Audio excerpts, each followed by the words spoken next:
Peristiwa Rawagede adalah peristiwa pembantaian penduduk kampung Rawagede yang sekarang terletak di Desa Balongsari, Rawamerta, Karawang, Jawa Barat, di antara Karawang dan Bekasi, oleh tentara Belanda pada tanggal 9 Desember 1947. Sewaktu melancarkan agresi militer pertama, sejumlah 431 penduduk menjadi korban pembantaian ini.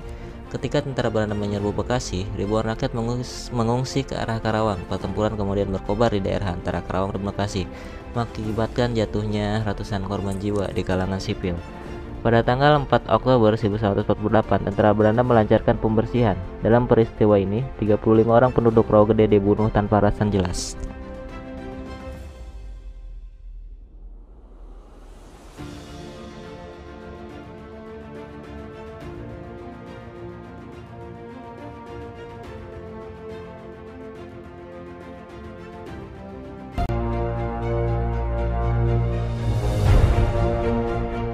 Kumpulkan, ayo dapat bawaan kita.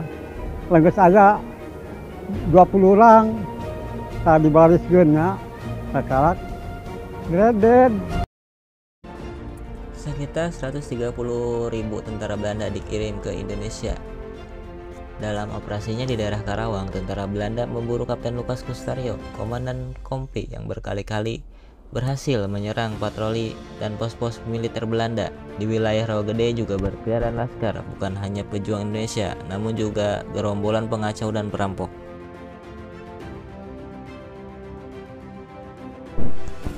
Pada 9 Desember 1947, sehari setelah perundingan Repel dimulai, tentara Belanda di bawah pemimpinan seorang mayor mengepung dusun Rawagede dan menggeledah setiap rumah, namun mereka tidak menemukan sepusuk senjata pun. Mereka kemudian memaksa seluruh penduduk keluar rumah masing-masing dan mengumpulkan di tempat yang lapang. Penduduk laki-laki diperintahkan untuk berdiri berjejer, kemudian ditanya tentang keberadaan para pejuang Republik, namun tidak satupun rakyat yang mengatakan tempat persembunyian para pejuang tersebut. Jam 5 subuh, ada letusan di wetan. Maka kalah keribut ternyata. Nyamannya masing-masing nyumputnya. Ya, kurangnya dia di kali ya, cuman ada anjing lacak. Nah, jadi di angkatan di kali di mata, asal gogok teranggo Belanda, ditodong di nyaketnya. Itu gas nama anjing lacak. Tapi kedua lungan rumput kali. Termasuk Mangkela juga. Kurangnya di dia, alhamdulillah kepala. Apa yang terjadi antara 45 sampai 49 itu adalah perang yang dipaksakan oleh Belanda kepada bangsa Indonesia yang sudah merdeka. Karena pikiran mereka adalah masih pikiran kolonialistik. Jadi dia masih mau mengembalikan kekuasaannya kepada bekas jajahannya, bangsa yang dijajah dan negeri yang dijajah, padahal bangsa dan negeri yang dijajah ini sudah menyatakan kemerdekaannya. Bangunan monumen yang dibangun mulai November 1995 dan diresmikan pada 12 Juli 1996 ini terdiri dari 2 lantai. Pada ruang lantai bawah terdapat diorama peristiwa pembantaian warga oleh tentara Belanda. Dinding luar bagian bawah dihiasi relief yang menggambarkan peristiwa perjuangan rakyat Karawang.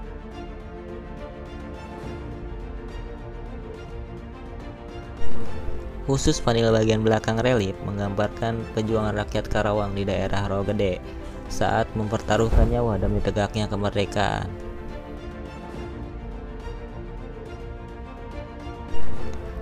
Di lantai atas terdapat patung perunggu yang menggambarkan seorang ibu yang di pangkuannya terkulai tubuh suami dan anaknya yang tewas ditembak.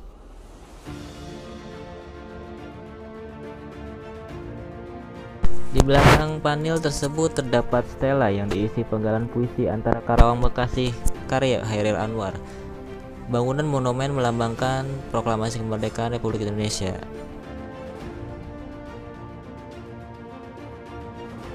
Anak tangga menuju lantai atas berjumlah 17, melambangkan tanggal 17. Denah bangunan lantai dasar bersegi 8, melambangkan bulan 8.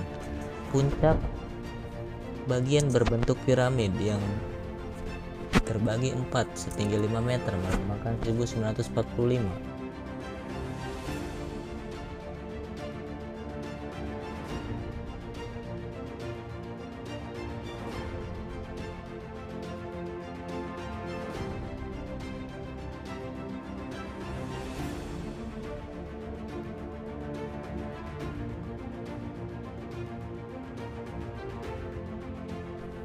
Peristiwa tragis Rawa Gede terjadi pada 9 Desember 1947.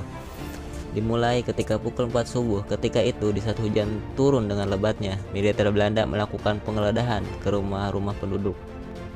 Setiap yang ditemukan, terutama laki-laki, dikumpulkan di tanah lapang. Mereka ditanya tentang keberadaan para pejuang yang menyembunyikan Bapak Kapten Lukas Kustario selaku Danki Resmen 6 Jakarta. Semua warga tidak ada yang menjawab sehingga pembantaian oleh militer Belanda terjadi.